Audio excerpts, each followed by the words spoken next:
Good morning. It's hump day again. Oh wow. Time really flies. I wanted to get on here real quick. I'm actually on here later than normal. I usually get on here before I get on the highway, but I've been listening to some great videos in the morning, and that's also why I have not been making my videos while I get ready. I did that one time, and I thought that would be a thing I could do, but I like watching videos and learning new things, just like I like making videos for you guys to learn new things. And that's my process, and I just like listening to either audibles or, like I say, watch videos and learn new stuff. So that's what I do when I get ready, and I try to utilize my time as best I can, because I don't have a lot of it. So I'm gonna have to stick with the driving while I make videos, but that's all right for now. I'll be graduating from school this year, so hopefully I'll have a little bit more time to invest in learning and teaching you guys. Anyway, I wanted to get on here real quick because I wanted to talk about something that came up yesterday in one of my groups, and that is the getting stuck, right? So sometimes we get stuck in anxiety, depression, frustration, and I think one of the things is some of the clients were, when I asked them what kind of skills they've used in the past, or what kind of skills they use that help them when they're feeling these emotions, and a lot of the answers were skills to deal with emotion regulation, right? So bringing the intensity of the emotions down, whether that be deep breathing, paired muscle relaxation, taking a walk, talking to someone, journaling. And these are all great skills. They are very, very important, because when we're in that high intensity emotional state, we don't make very good decisions, right? We're physiologically built that way, constructed that way. And so, yes, we need to bring the intensity of the emotions down. But that's a temporary relief. I mean, that's it. That's the first step. But we can't just do that and then that's it, because then we're going to get back into that loop again, feeling anxious, feeling depressed, feeling frustrated, right? So that's a temporary relief.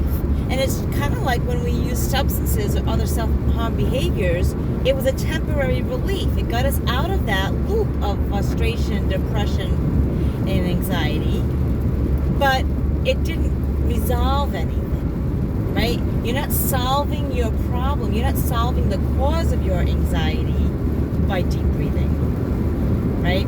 And so once you get out of that intense emotional state, the first thing you got to do, the first step in getting out of that and staying out of that, is you got to decide, right? And a lot of people don't realize this, but you do have choices, right? And there's a song that even says that.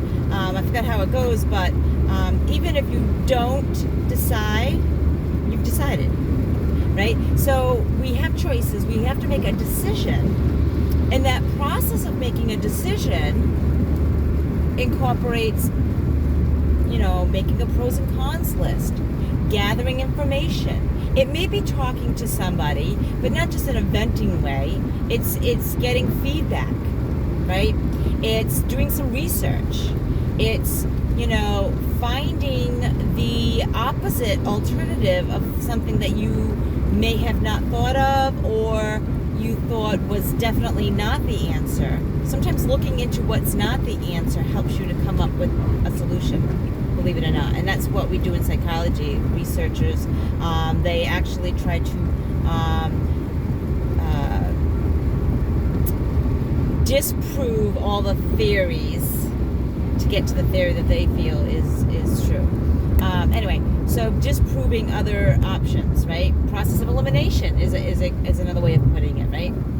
Process of elimination. So we have to decide what it is that we're going to do, right? We got to gather the information, make pros and cons, and then decide. And also part of that decision-making process is knowing why, a deepening why, because when we go further along in making our plan and acting on our plan, and typically in acting on our plan, we're going to have some times where we're going to doubt ourselves. We're going to have some times where we get fearful, and we instead of stop acting, instead of redoing the plan, it may be just a matter of remembering why we decided to do that in the first place, right? So when you're deciding what to do, really hone in on why you're making this decision. Once you make a decision, then you got to make the plan, right? And someone told me yesterday, they said, well, you might have to make more than one plan. And I'm like, not really. You can, after you act on it, you can tweak the plan, but you want a plan. Right? You want to stay focused, and you want one plan. If you've got more than one plan, then maybe you got to go back to the decision process and do a pros and cons on which plan might work best for you, right? Which plan you're going to attempt now. And if this plan doesn't work, maybe you can try the other plan. But you got to pick a plan, because if you got two different plans, you're too wishy-washy. It's not clear, and you got to be clear in order to stay focused, right? So make the decision, make your plan, and then act on that plan. I know it's not rocket science, but it's really, really difficult to do these things, right? It's really, really difficult to make a decision. For a lot of people, it's really, really difficult. They'll stay stuck for years in trying to make a decision. My father was like that. He's not as bad anymore, but I remember, oh my God, my mother used to get so. Just make a decision. Anyway, so, and a lot of people get stuck with making the wrong decision. It's okay. It's better to make a wrong decision, make a mistake, and learn from it, than not to make a decision at all and suffer through that pain and not knowing and regret for not making a decision when years go by, and you'd be like, oh, I should have done that. I should have at least tried, right?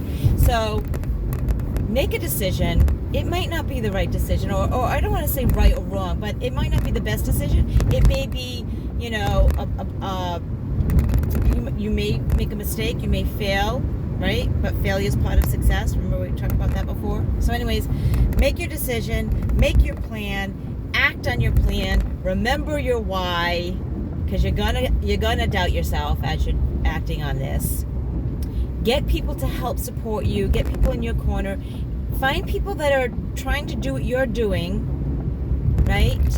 Who are positive people in your life, not people that are sitting on the sidelines saying, "Ooh, you shouldn't do that," when they've never even tried, right? You don't want that. You can have people like that in your life, but you don't have to get their opinions or ask their advice. And yeah, hone in on that. Remind yourself every day, right? Every day, my intention, my plan, this is my goal. This is what I'm working on today to achieve that goal. I hope this has been helpful. I hope you have a wonderful day. I'm almost at work now, so I gotta let you guys go. But if you like my videos, hit the subscribe button, hit the like button, follow me on Instagram and Facebook under Recovery Enthusiast, also known as Doreen Cunha. And check out my website. I got some awesome freebies up there right now, and I got this fantastic meditation, body scan meditation. So check that out too, recoveryenthusiast.com. Remember to let the people that you love know that you love them. Send them that text, give them that call, remind them how proud you are of them. And until next time, guys, stay blessed.